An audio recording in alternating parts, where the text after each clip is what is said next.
Welcome to Imperfect Momming. Our children are constantly looking to us for examples. The term role model doesn't quite cut it here.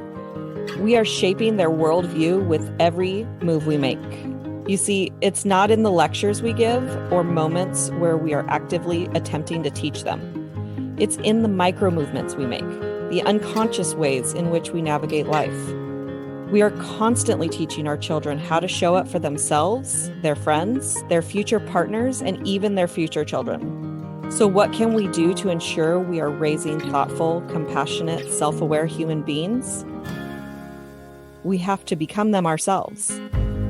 No one is perfect, but we can still all be better, and it starts with self-healing. Let's get to it.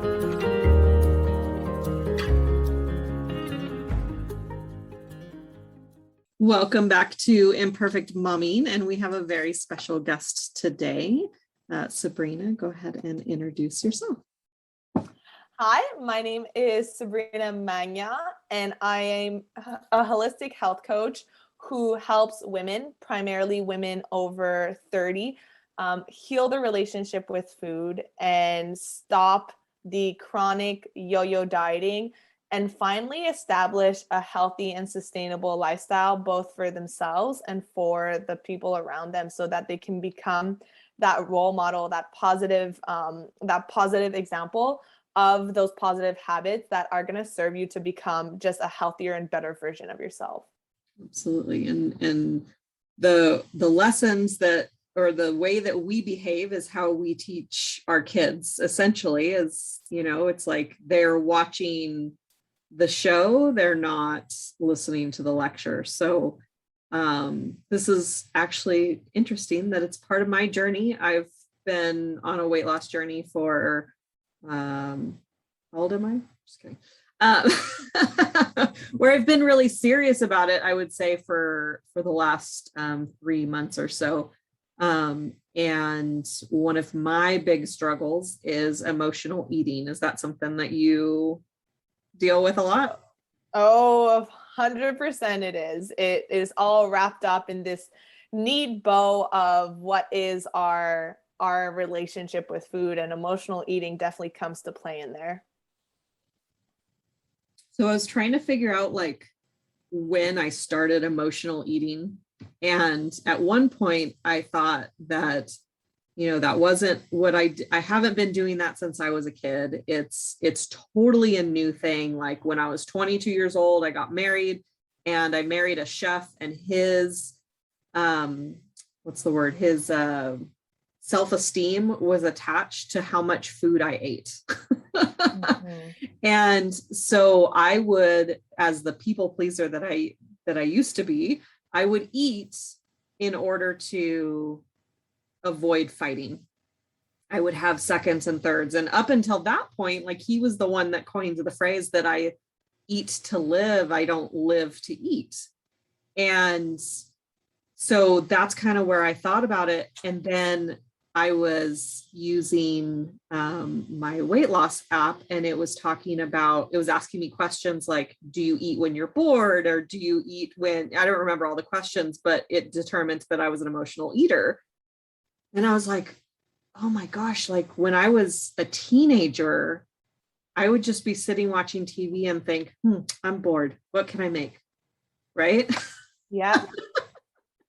Yeah. So habitual eating. Yeah. So let's talk about that. And like, is there, obviously every person is different, but is there kind of a system that you walk people through to kind of identify and or alleviate that? Yeah. So the biggest, I would say, challenge and the biggest lack of awareness that people have is really just not knowing what their eating habits even are. And on top of that, not knowing why we eat the way that we do. And it's not surprising for me. You said, I didn't even know I was an emotional eater until I reflected upon it. And that is literally what every single one of my clients say when they start working with me, is they're like, I'm noticing these patterns of eating, whether it's emotional eating or habitual eating or chaotic eating, whatever their biggest struggle is, I'm noticing it more now simply because we live in such a fast-paced, distracted society that what our brain does is it gets really good at doing what it does repeatedly. So much so that it works on autopilot because it wants to be efficient. It doesn't want to have to reinvent the wheel every single day. And so getting home, crashing on the couch, grabbing a bag of chips, it becomes kind of your daily ritual, so much so that you stop questioning it, right? You stop questioning the nighttime, go into the cupboard, grab a chocolate bar. And I take my clients through, the 7 day, I call it the 7 day mindful eating challenge. And I would be happy to share it with your audience as well. It's totally free. So I can share with you the link at the end of this. But basically, what I do is I break it down so that we become aware of what we do every single day, because that is the first step to change.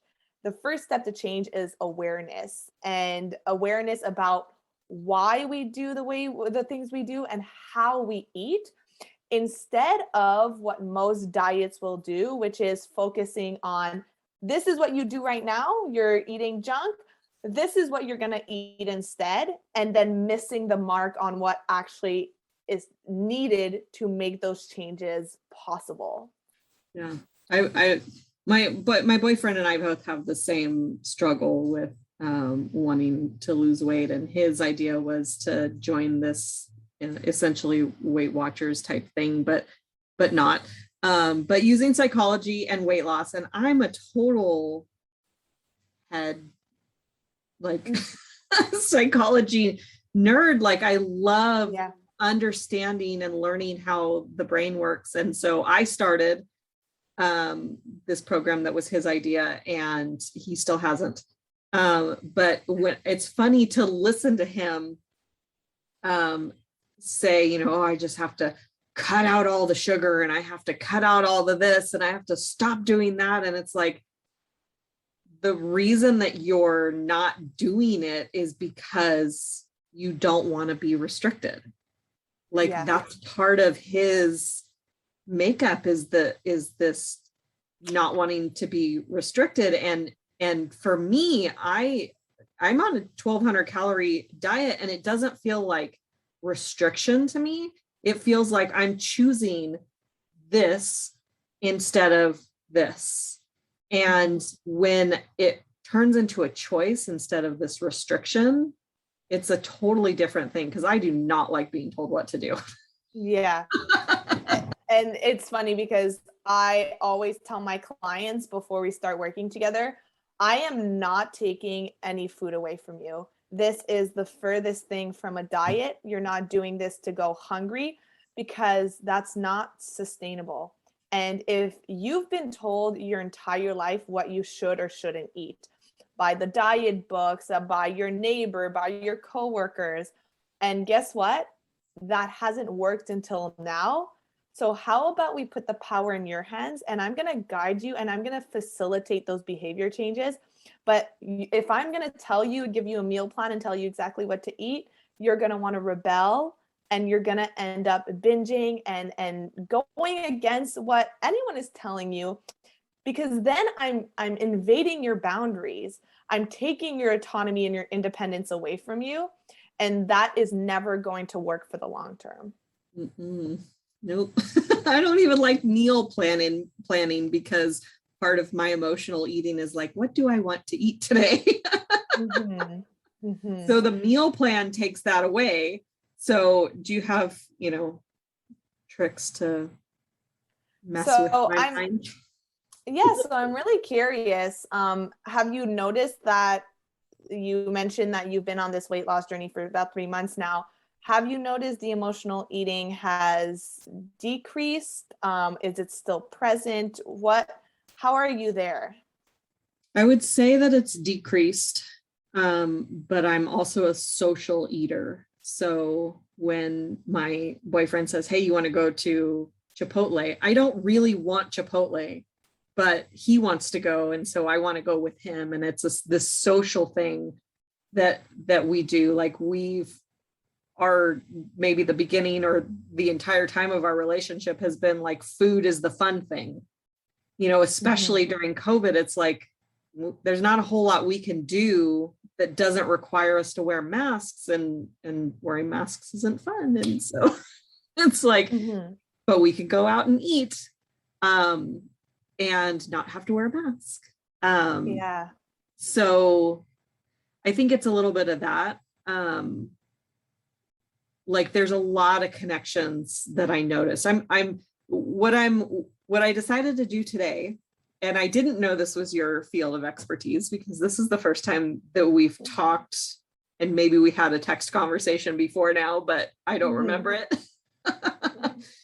And so I didn't know we were going to be talking about this, but earlier today I was like, the thing that I'm going to start doing is not only writing down what I'm eating, but why I'm eating it. Yeah. And so I have a little 4th cup measure next to me. And in this 4th cup was Costco brand mixed nuts, right? So 1/4 is like 170 calories. And so I did that, and it was because I wanted something to chew on. And I made a shake and I had that. And so I haven't figured out why I wanted to chew on something just yet, but it's a little like chewing on things is a little bit of a stress relief. Yeah. So that's actually been shown that when we crave something crunchy, like chips or cereal, it often is connected to the stress emotion.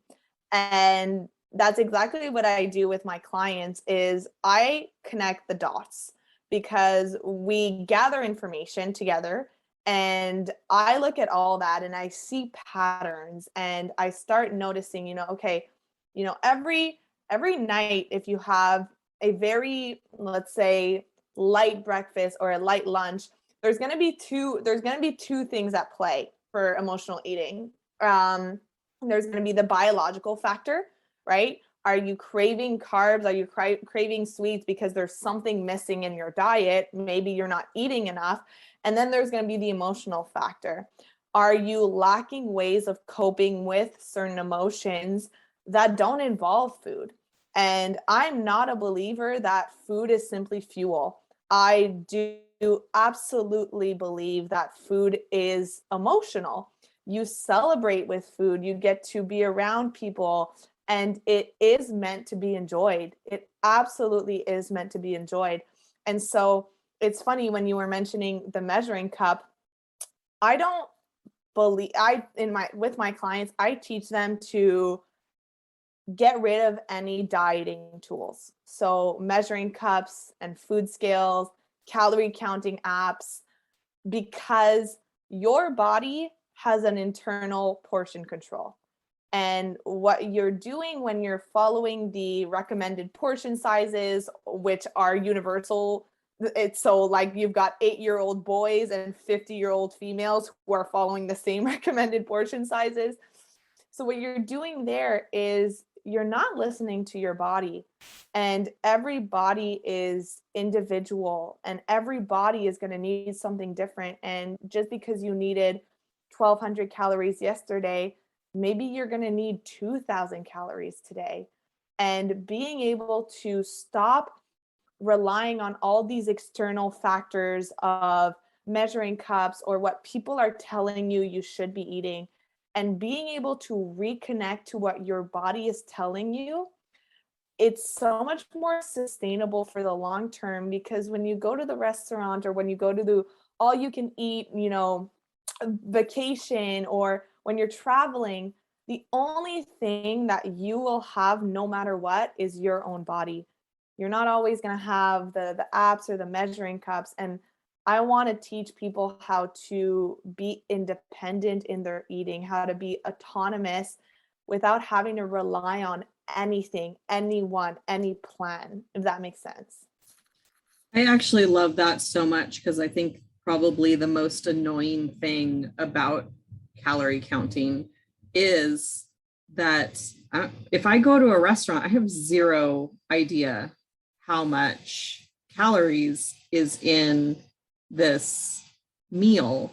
And it's probably a lot more than I think, even if I'm being generous, because when you go out, they use way more butter and way more oil and way more things than you do at home. And but I love this idea of connecting with yourself and what your body needs. And the reason that I love coaches and hiring coaches specifically to help you walk through your journey is that the coach is going to be significantly more geeked out on the information that they're coaching you on than you are. So I'm fascinated by the science of eating and listening to your body, but I'm not going to take the time to do the research. And that's why there are beautiful people like you in the world, so that I don't have to. Yeah. And it's so funny that you say that, because sometimes I forget that people don't know as much as I do. So I'll be like geeking out about it with my friends and talking about concepts they've never heard before. And I'm like, what? Like, you don't know about this, but this is my life. Like my whole, everything I read, my news, my social media, my books, like I literally have like a stack of books next to me. Like this is, like you said, this is what I love to geek out about. This is what I sleep and dream about. Yeah. And I remember the first time I was really introduced to this concept of emotional eating was when I took a course by one of my teachers, and his name's Sean Smith. His course was called Weight Loss for Normal People. Because he's not a weight loss like coach. He's just a mindset. He's not just, but he's a mindset coach. And so he took what he knows about mindset and willpower, air quotes, willpower, right? And all of these things. And he took that and he used that to teach this weight loss concept. And so emotional eating, that was the first time that I became aware of that as a concept. And habitual eating, I realized during that course, I realized that for the first time, because I noticed that every time I walked into my dad's house, I would go immediately to the refrigerator. And regardless of hunger. Right. I would just walk over to the refrigerator and open it. And it's like, it wasn't even like I'm hungry. It was, what's in their fridge? Like, and is it good? It's like, there was that comfort of whatever, I don't know. And now I'm having flashbacks of like being 16 and sitting on the couch and watching the TV, and their house doesn't even look like that anymore. It's the same house, but they've remodeled everything. But anyway. So what is a piece of advice that you would want to give to our mom listeners? I would say, well, first of all, I'm very curious if you've ever heard this term, because now I'm noticing more and more that people aren't as familiar with it as I thought, maybe because I'm so used to it. Have you heard of the term intuitive eating? I don't think so. I know those two words, intuition and eating. So I would imagine using your intuition to eat, but that's I've never heard that term before. That's a very good assumption of what it is. It really is. We're all born with this intuition. We're all born with it. And when you have a lot of parents who listen to this, when you're born and you have your toddlers, they don't eat to a point where their stomach hurts. They stop eating when they're full. They eat foods that they like. They don't eat foods that they don't like. They cry until they get food. And then when they get food, they're happy, right? And we're all born that way. But as we grow up, we start getting exposed to the messaging of calorie counting and detoxes and cut your carbs, and these foods are good, these foods are bad. And the more that we get exposed to that kind of messaging, and a lot of the times it's going to be messages that we learn through our parents, right? Fear of weight gain. Oh, don't eat that or else you're going to gain weight, right? Or clean your plate because there's dying people in Africa, right? Eat all of your food, even if you're not hungry anymore. So many of my clients, the reason why they still struggle with their eating habits and their health in their 40s or 50s, that's because of the way that they were raised. That's because of what they learned around food. And so I would say that my best advice is reconnecting to that intuitive eater. And in order to do that, number one would be to reject and get rid of this diet mentality altogether. So that takes a few steps, and I do this with my clients. Number one would be look at your social media.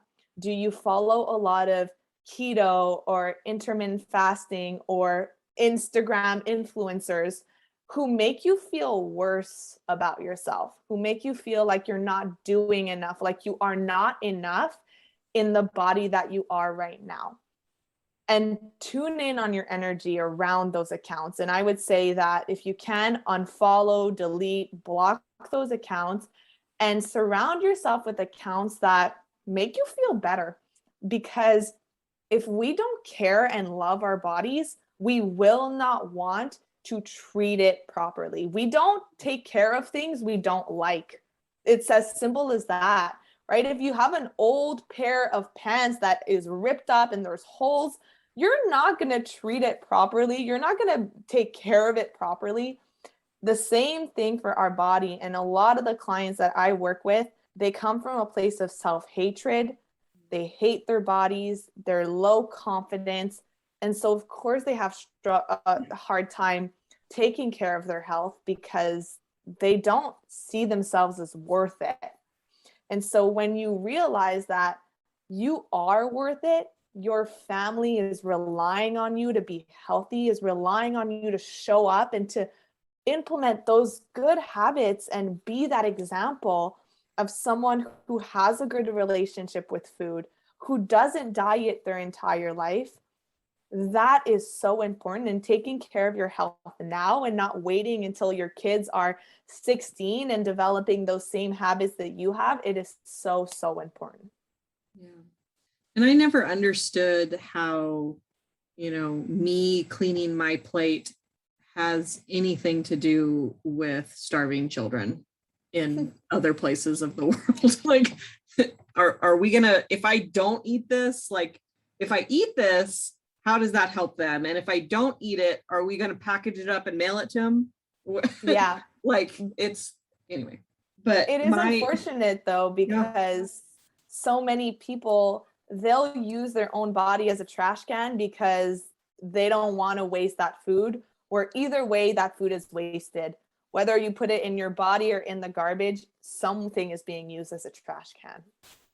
That is so eye-opening, that when you're clearing your plate for the sake of clearing your plate, it's because, and you're using holy cow, you're using your body as a trash can. That is incredible.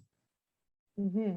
I'll let you on that one for a couple of days. But the funny thing for me is that my son's genetic makeup is different than mine. It's closer to his dad's, where he actually has trouble gaining weight. And, we went to the water park this summer, and he was tall enough to go on this ride, but he didn't weigh enough.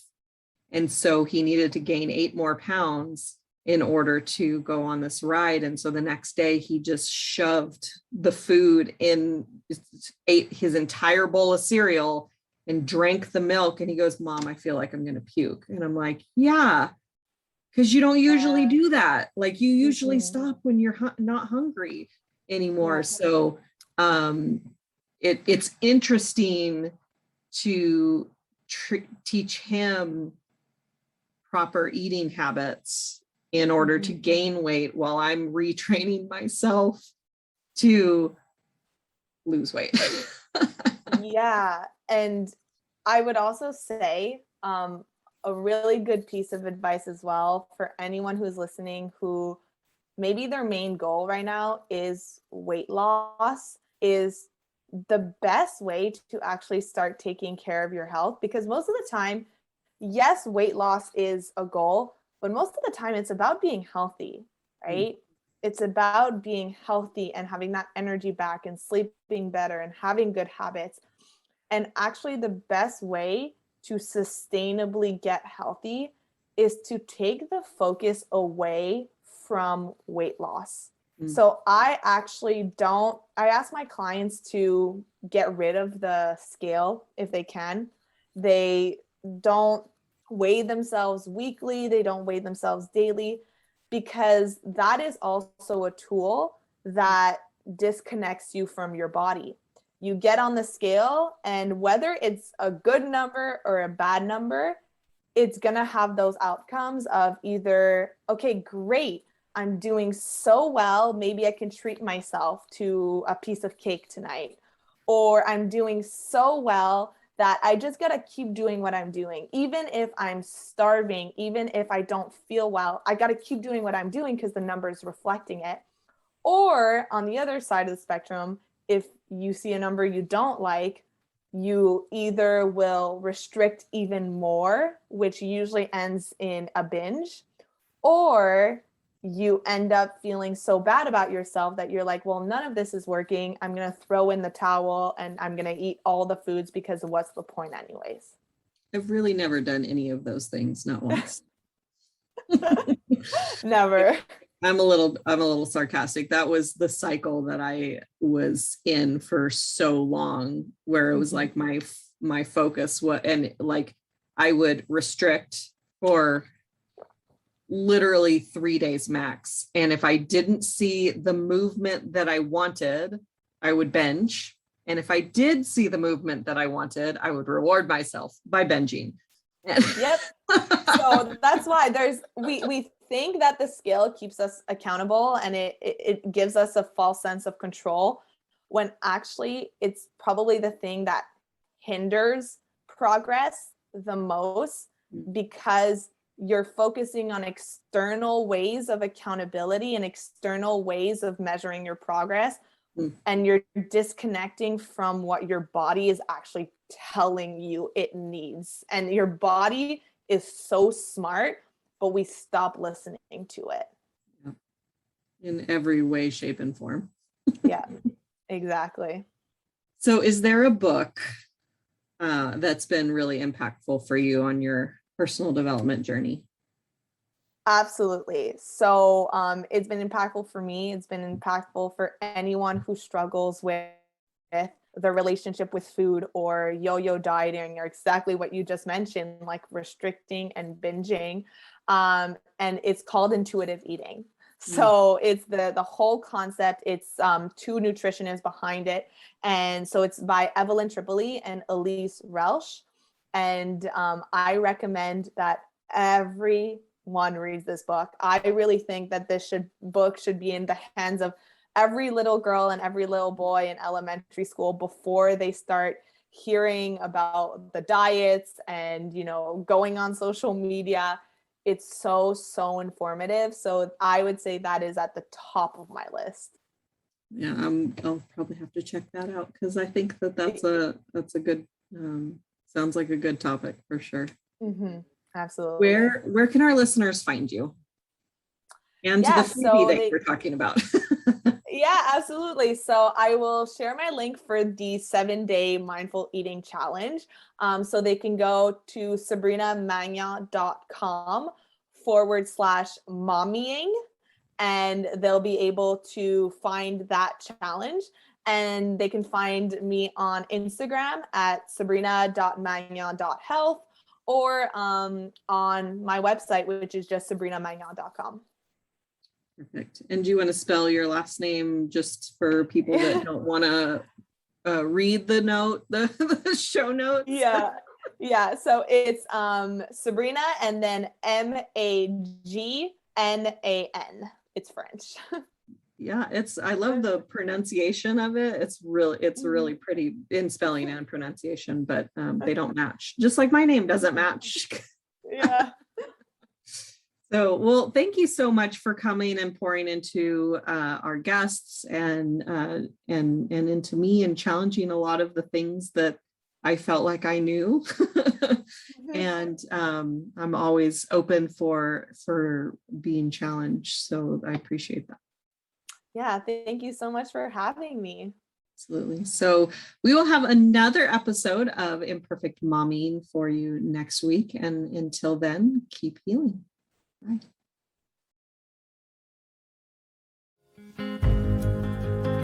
Thank you for tuning in to Imperfect Momming. It's time for us to step up and realize that our power is not in trying to shape our children. Our power lies in shaping ourselves into the people we want our children to model themselves after. Don't just do it for your kids. Do it for yourself. When you become a more self-aware, compassionate, and confident person, you and everyone around you benefit. For more information about me and my work, visit AliciaLyons.com. That's ALYSIALYONS.com. See you next time.